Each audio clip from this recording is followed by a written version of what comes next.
Hello and welcome to another conversation. I'm your host, Chris Jones. Joining me in observance of National Military Appreciation Month are two of my fellow airmen from our active duty days at Robins Air Force Base, Georgia, TL Garrett and Anthony Rodgers. Welcome, guys. How's it going? Going great, Chris. Thanks.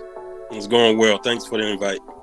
Hey, man, absolutely, man. I could hardly wait to get you guys on here and get this interview going, and just share some information while we reminisce at the same time. Yeah. So, I have several things that I want to ask you to, um, primarily as it relates to the military, I should say specifically the Air Force, right?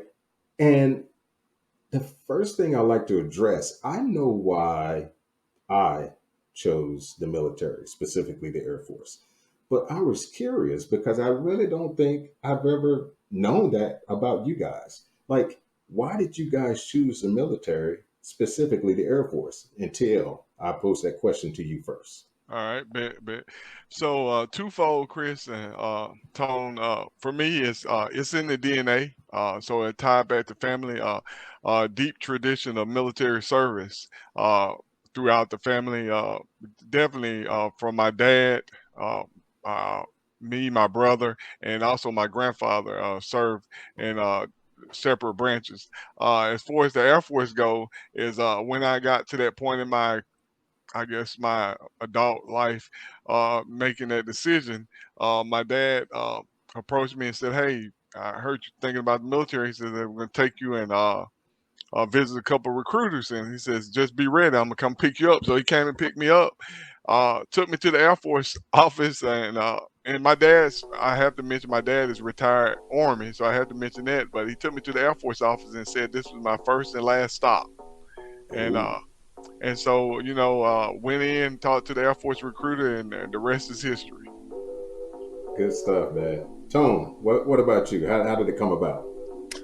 In my high school days, as a sophomore, I was in Marine Corps ROTC, so I got introduced to military that way. And Mhm. a friend of mine went to the Air Force when he graduated a year ahead of me, and I had an uncle that also went to the Air Force. So when I became a senior, um, my mom expressed that she would like for me to go in the Air Force, and wasn't against it. I just didn't know enough about it because the majority of people I graduated high school with, was in school with, they went to the Army, so there wasn't a lot of feedback from Air Force. So I was able to speak to my uncle, and it just kind of intrigued me to choose the Air Force. And being that the Marine Corps ROTC I was in, the high school was near Paris Island that I went to, so I was able Oh, to see firsthand the Marine Corps camp. So that sealed the deal that I was built to be a Marine.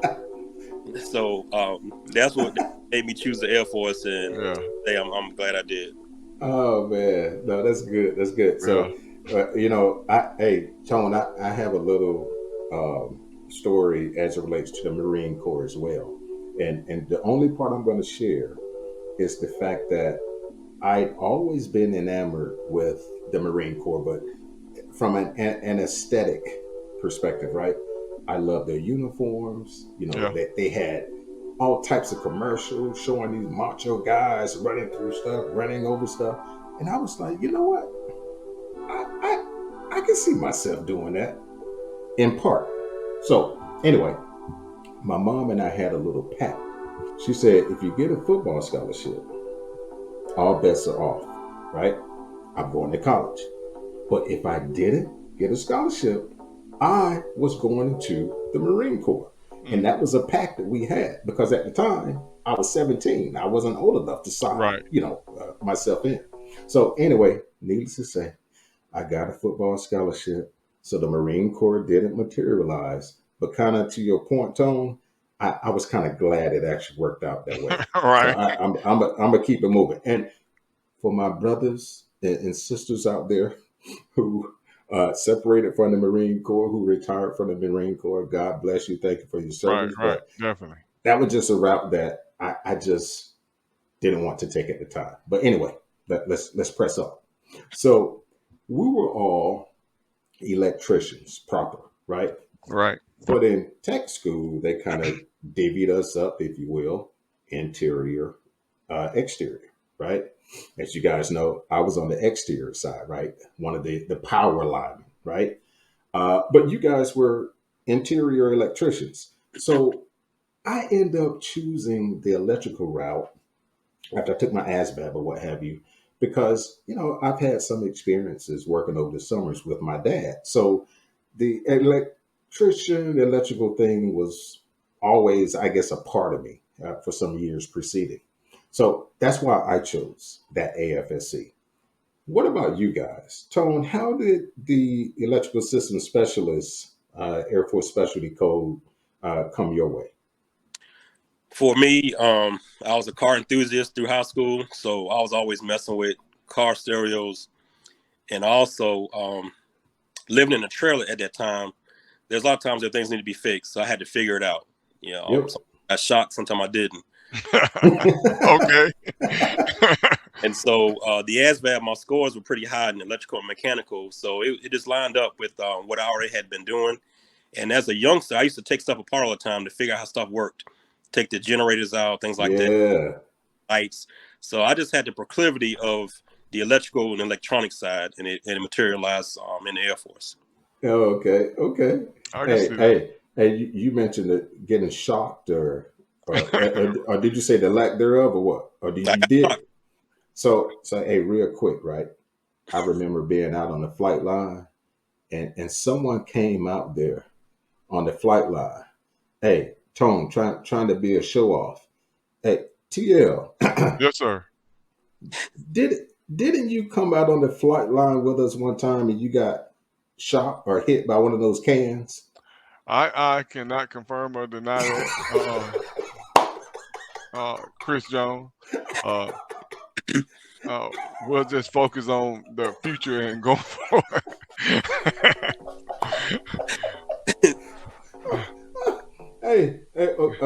Okay, Yeah, TL. yeah. Okay, for the record, we're gonna press forward Okay, yes, futuristically. sir. Okay, but There you go. I think I know what I witnessed. But Yeah, go for it. There you go. yeah, there you go. So, TL, how did you choose? You crazy. How did you choose the electrical system field? Like, what drew you to it? Well, kind of ties back into what got me to the to thinking about the military in general as well. It's family, man. It's like everything about Okay. every decision I feel like I made in life has been family driven. So I had an uncle that as a youngster, 12, 13 years old, I used to like to hang around this guy all the time, and he was an electrician. And one of the things that he told me early on in life, I was a smart kid. And I felt like I was going to go somewhere academically, but he told me, he said, a man that's got a trade will never starve. And Mm, and I took I that like to that. heart. And so when he heard that I was going in the Air Force, and based on the years of working with him as a laborer for his electrical uh, uh, work and efforts, it just seemed like a match made in heaven. Like I said, I did well on the ASVAB. They pointed me towards the electrical field because of my aptitude from working with my uncle. So it was just a match made in heaven, from the standpoint of going into the Air Force, and then having a skill that I already kind of was not necessarily an apprentice, but had a little background in. So it was perfect. Plus, they gave me a $5,000 sign-on bonus. I don't know about you, Tone, but they, but yeah, I yeah, think I think that's a little incentive. yeah, yeah, Yeah, yeah. at least at that point of my life, Oh I yeah, wish they would have offered me Tone. yeah, I wish they would have offered me a yeah, $5,000 yeah. signing bonus. 17 years old, getting $5,000. Yeah, I was. Yeah, it was. Absolutely. Yeah. No, good stuff, man. So we're at Robbins. That was my, I mean, those who know me, that was my One first and done. and Yeah. only right assignment, which I cherish to this day because I experienced just the depth and breadth of the military being at Robbins. Was able to meet all of you guys, still in contact with you guys in some capacity. Was able to deploy TDY. The list goes on and on. But you guys were in the military for quite some time. So, aside from, and you can touch on it as you like, aside from our, or I should say, in addition to our deployment to Saudi Arabia, and I would like you guys to kind of touch on that in some way as well. But what other deployment TDY throughout your career really stood out, and why? And TL, I'll start with you. Yeah. Well, definitely. I ended up grinding out. I did 21 years to be exact, and but I always tell everybody that will listen that them first 3 to 4 years, I think it's around about 3.5, 4 years at Robbins, were the foundation. Right. And it had more to do with the brothers that I found at Robbins, more so than the Air Force. To be Mm, honest with you, I could have been placed somewhere else with a different group of guys and probably been one and done. So I really hold true to the fact that I think it was the brotherhood and the bond that was created at Robbins through some of those trials and tribulations and some of those things that you probably mentioned. We mentioned off camera as far as some of the mishaps that we all had growing up. right. Yeah, growing up, in the military, definitely kept that bond going and kept me focused. Mm. You mentioned the TDYs, and obviously one of the biggest things for me is country boy from Alabama, never been nowhere, uh, for real. And the first time ever going out of the country was Saudi Arabia, and I went with my brothers. Same Uh, here. yeah, Yeah. yeah, went with my brothers, and so what better than that? So Right. And look, okay. So real quick before we get to tone. Now, I remember the route to Saudi Arabia. Exactly. absolutely, absolutely, Oh, going yeah, what we stopped in what Singanella, Spain. yeah, I'm sorry, Up, up, Rhoda. It yeah, was Rhoda. yeah, Singanella was Italy on the way back. yeah. Yeah. Was it? Yeah, yeah, Yes. yeah. You're right Yes. because I had grew my hair out. You know what's, and I don't know if we off script, but you know what's crazy about it is that here you are as like I say, a young kid from Alabama going overseas, and we're in Italy, and I don't know if you remember this or not, Chris, but I know Tony do. But Hmm. me and Tone was walking to the BX or the PX, whatever it was, and Uh-huh. we see from a distance this girl. And we've been in the desert, so we happy to see anything that's worthwhile seeing. And so this girl is screaming at me, Huh. and so I start walking toward her, and it's something out of a movie. We start running towards each other, and it was my first cousin that was in the Navy, and I hadn't What? seen her in 3 years. Had no clue that we were gonna see each other. That ain't that crazy? Really? Yeah, yeah, No, no. I never knew yeah, that story. yeah, yeah, Wow. Now that, yeah, right. yeah. Uh, that was fated. Alabama, Yeah, you're on the other, literally on the other side other of the side of the world, country. Yeah, and there's one area of yeah, that part of Europe, if you will, at that yeah, time, and one air station you guys happen to be at the same yeah, time. yeah, yeah. It was Wow, crazy. Yep. that's crazy, man. So Tone, what about you? What I guess TDY's assignments really kind of stand out to you?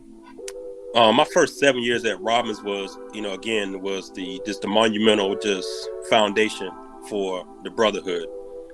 And I know we talking about military, so Air Force wise, I was able to meet a lot of other people as well because through being at Robbins, I ended up started being a DJ, so I was able to meet a lot of other people outside of just the military brothers. But DJ Rand, everybody. Yeah. Right. Right. the brotherhood, I mean, it's like none other.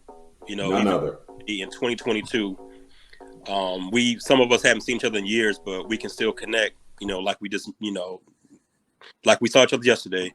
Right. Right. So from there, I had a 1 year assignment to Korea, and then I went to Hawaii from there. So Hawaii was one of the major milestone for me because my son was born there. Mm. I got a promotion, and in my last year there, I was an NCOIC with no exterior experience. So everything else I did was interior wise.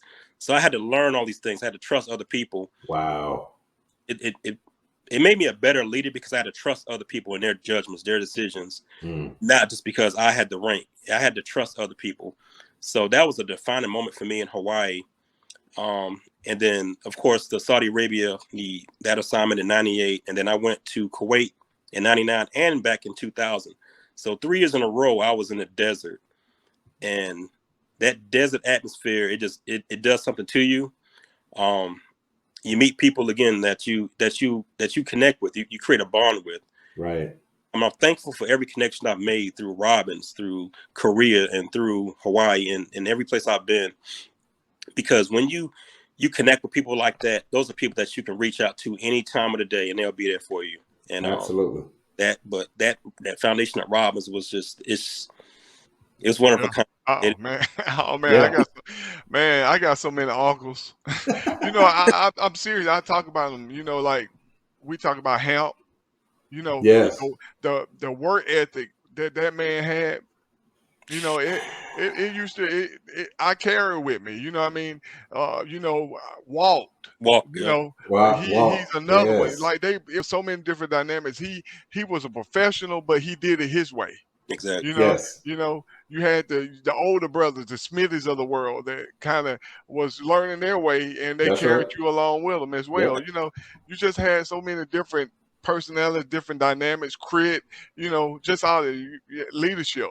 From Chief Dogan, Right. still to this day, that you're keeping in touch with. Day. Like I said, that I would be quick to say that as far as when you start talking about fraternities and sororities, there's no greater brotherhood than the bond that you establish with your military brother, especially when you done been in that sandbox together.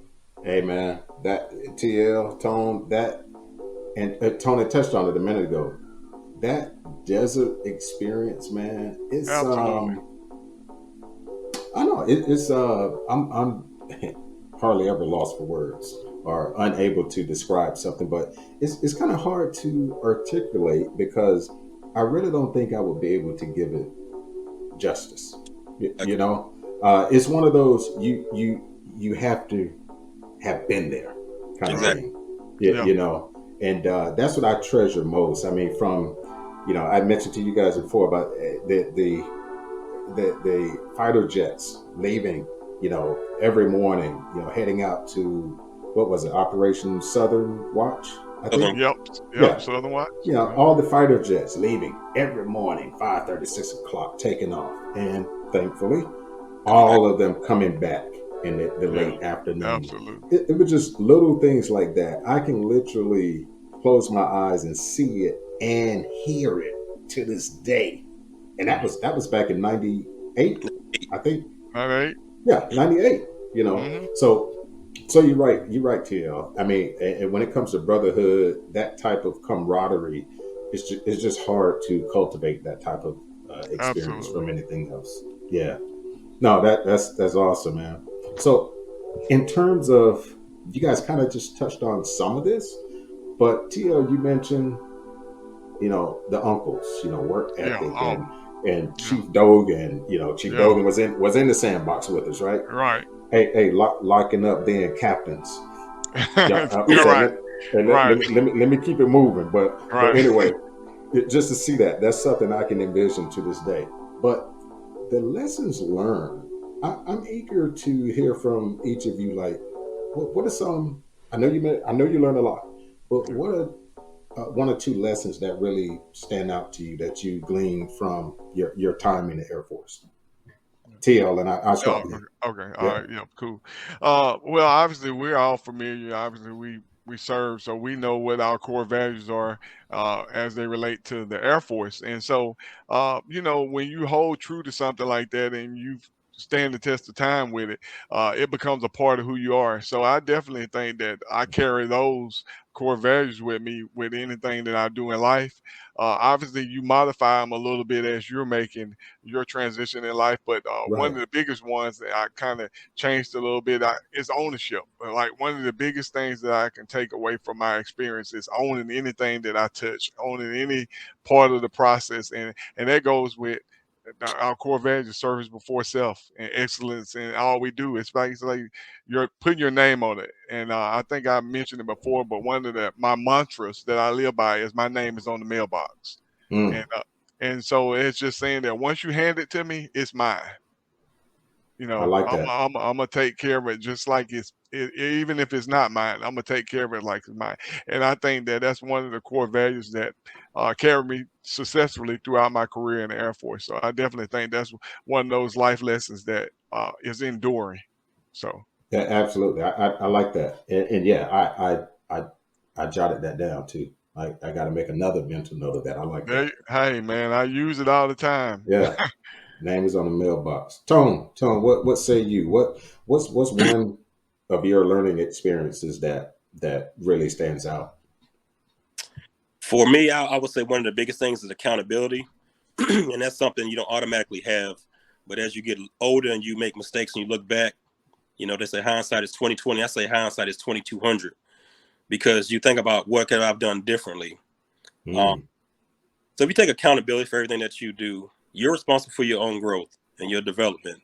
Though you have those leaders appointed over you, sometimes they don't have your best interest at heart, and they may not tell you which things you don't know, because if you don't know, you don't know.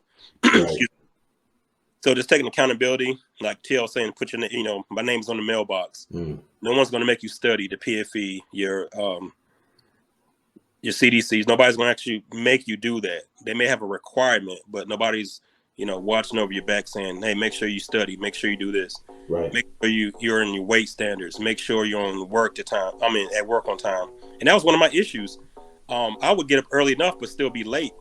But it didn't make any sense. Yeah. Take accountability of your finances. And that's one thing I didn't have when I got in the military. When I started getting steady paychecks, as it came in, it went right back out. Yeah, we balling. You have to.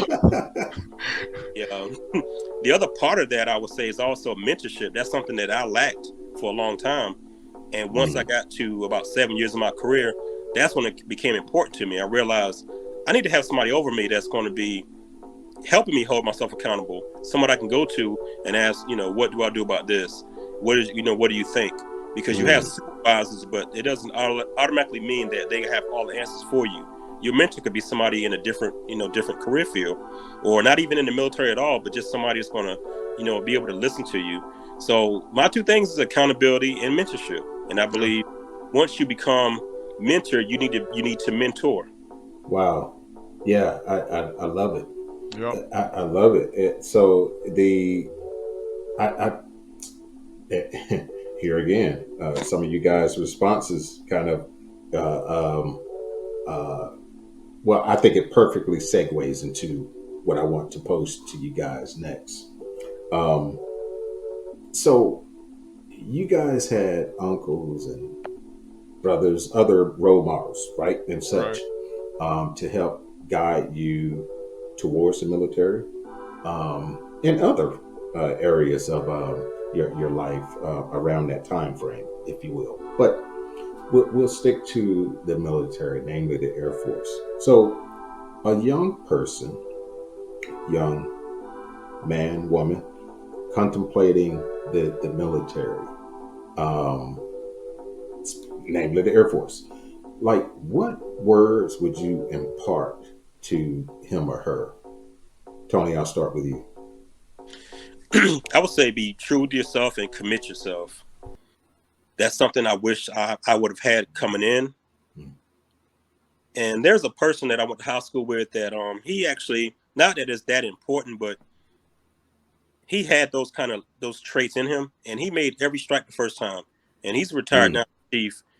And he's now still serving the Air Force by giving speeches, seminars, things like that. And I'm very proud of the accomplishments he had. And though we both graduated the same, he excelled. He had a different set of tools that I didn't have available, and it's not his fault.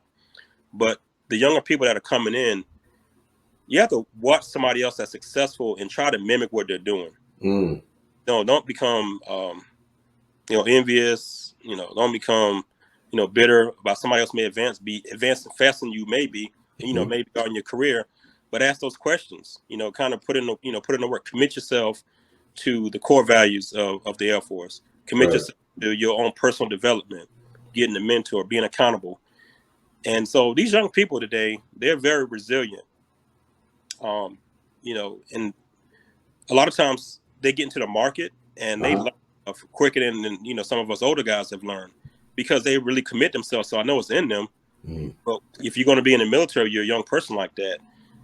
It's not outside of your reach of, being successful, and maybe just doing 4 years, get out and, become a CEO, or doing Right. years or 2 and 30 years, as a leader, and help give back to the Air Force, to those that's coming. Right. So that's those things I would say to these young people: just commit yourself, and just stick to the core values, and Yeah. be accountable, and be mentored. I like Yeah. self mentored. I like that. And just to quickly interject, I wanted to also pose that question twofold, but I think you addressed it, Tone, with respect to what would you also tell someone, a current member of the military, just some things to kind of be mindful of, plan for professional development, et cetera, et cetera. Right. Along those lines, Tone, do you want to add anything else, or? I would for those leaders that are veterans, I still echo the same sentiments about commitment, because you can get to the end of your career and you can kind of get lackadaisical. Mm. You can, Mm-hmm. it's like, hey, I can see the writing on the wall, but put 100% into that last day, and even when you retire, you can still reach back to people, and Right. not right off to the sunset. Make Right. sure the fort is held down once you leave it as well. Exactly. Yeah, yeah. Thanks, Tom. So, TL, the same questions. Yep. Like, what words would you impart to someone contemplating coming in, and to those already members of the Yeah. military? Yeah, most definitely. Well, it definitely speaks to what I've been doing the past few years. As you mentioned earlier, we all started out as electricians, and obviously people familiar with the military, where you start isn't always where you end. So as I grew in my career, I transitioned into the recruiting aspect of the military, and basically that's what I did the past 16, 17 years of my career. I spent time doing just that, talking to young men and women about the Air Force. Uh, but what's crazy about it, as I look at it in hindsight, it was a baby talking to babies. Mm. I was really at the point, not necessarily in a position. I hadn't been mentored. I hadn't been, uh, you know, I don't feel like I was in a headspace at that time to really impart what I need to impart. Yeah. The Air Force sells itself. So, looking back on it now, a little bit more experience, a little bit more seasoned, I definitely would say going forward that you have to meet people where they are, Mm. if that makes sense. And I'm saying that from the standpoint of kids coming in. I have a sophomore in college, and I have to meet her where she at every day. Because if I would say that our current NCOs, senior NCOs are still serving, they have to meet these new uh, millennials, these Yeah. new troops that are coming in. They got to meet them now, Good but point. because Good. you Great point. you got to meet them where they at. And it kind of ties back into what Tone was saying. Like, I definitely think that kind of crosses both, stages, from the persons coming in to the current members. That, like, it's really just the conversation, the communication, the mentorship that he mentioned. That was it was a want to was there, but it wasn't established. Right. Nobody knew how to ask for a mentor back when we were going around. We got mentorship, but we didn't call it mentorship. I got mentorship as a 17-year-old kid right out of high school from my brother Chris Jones that had spent 2 years in college Right. before. So I got mentorship. I got mentorship from a lot of my older brothers serving. We just didn't have a name for it. Mm. you Yeah. know but now that we have put a name on it, it makes it a lot easier to have those conversations and to impart that, that good and bad, like I said. But ultimately, Exactly. at the end of the day, it's all about meeting people where they are. Yeah. Yeah. No, I like the way you both frame the whole thing. And yes, TL, that meet these millennials and Yeah. so on, where they are. I shared with you guys. I'm a civil servant, Air Force Okay. member. So and have been, with the exception of a couple of years after I separated. So I'm 20 plus years on that civvy side, and I've seen a huge transformation from those from a decade or so ago coming in Right. to today. And it's vastly different. And you are so right, TL. You got to meet them where they are. As Tone mentioned, the mentoring aspect of things, you have to. We found, or we find, it has to be intentional, right? Um, I would say a lot of these millennials and even some of the Zers, they want to be mentored. You Yeah. know, they want to know that someone who has kind of been there, done that, if you will, Hmm. has their back, right? Has their best Absolutely. interests at heart. And when you pick up on that, when you sense that, you want to make sure you gravitate and hold on and cultivate and nurture that aspect of it. So, yeah, I like the way you guys presented that. Um, I'm going to get ready to close this thing out. Hey, look, Tone Till, this has been it's blown me away. It's so good to catch up with you brothers Yeah. in this capacity, especially considering kind of the from whence we came. You Right. know, 17, Yeah. 21, 23-year-old guys. With various levels of maturity or immaturity, Yeah. and Definitely that dude. hey, I'm that look, dude. it is what it is at this point, Yeah. right?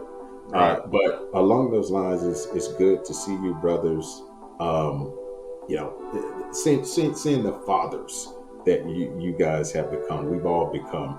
Till you have a college age student, Yeah. daughter. Um, Tone Tony, too. Yeah. Tone and I, yeah, Tone. Okay, and Yeah. Tone about to have another college Yeah. member. Kai. Air, Yeah. Air Force. Okay. Air Okay. Force. Kai going to Air Force. Okay. Okay. Well, there we go. Yeah, And my daughter didn't want no parts of the military. Oh She's wow. like, I'm going to college, HBCU at Okay. that. I'm like, okay, whatever. Well, let's make it happen. So she held up her end of the contract, and we're holding ours, and praise God for that. But again, I can't uh, reiterate enough how thankful I am to have you guys on here, or for you guys to be on here and be so open and candid with this conversation. I know many people, especially the younger ones, there's a couple of younger ones I'm going to send this video to once I get everything squared away so they can sit back and kind of internalize some of the things from some men who have literally been there, done that, right? If you Right. will. So I thank you guys again. I really appreciate it. my pleasure. Yeah. Yes, Yeah. man. Yeah. All right, everyone. TL Garrett, Anthony Rodgers, sharing some of their experiences, a lot of their experiences as it relates to Military Appreciation Month via some things that they experienced firsthand, some other things that they saw prior to coming in and thereafter. I hope this has been as impactful to you guys as it was for me. As always, I thank you guys for supporting lifewriting.com. You can like us on Facebook, follow us on Instagram, and subscribe to the YouTube channel at lifewriting.com. Thanks again for always supporting lifewriting.com, where writing speaks.